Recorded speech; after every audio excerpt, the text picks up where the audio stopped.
La marine de guerre à Toulon, c'est une histoire ancienne.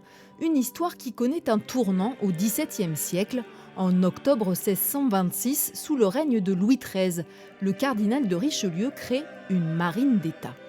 Avant Richelieu, le roi n'avait pas de marine à portée de main, c'est-à-dire qu'il devait, quand il partait en guerre, réquisitionner les vaisseaux de commerce, etc., pour les armer et partir ensuite en guerre. Et il a été fait le constat qu'il serait plus judicieux d'avoir une marine permanente à la solde du roi, afin justement de pouvoir pallier aux imprévus et aux conflits potentiels. C'est vraiment la date fondatrice d'une marine d'État permanente. Avant, ce n'était pas forcément le cas. Donc une marine d'État à la fois permanente et sous un commandement unifié.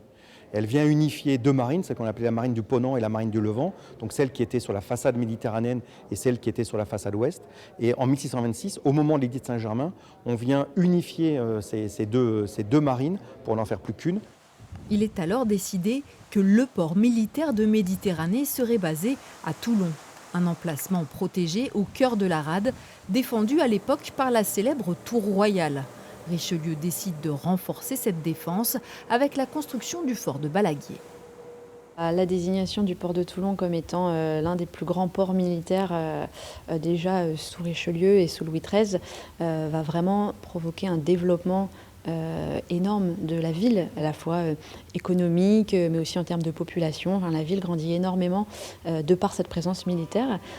Des coques en bois aux coques en acier, des canons aux missiles, de la propulsion à voile à la propulsion nucléaire. En 4 siècles, le port militaire de Toulon a bien changé. C'est aujourd'hui la première base navale d'Europe.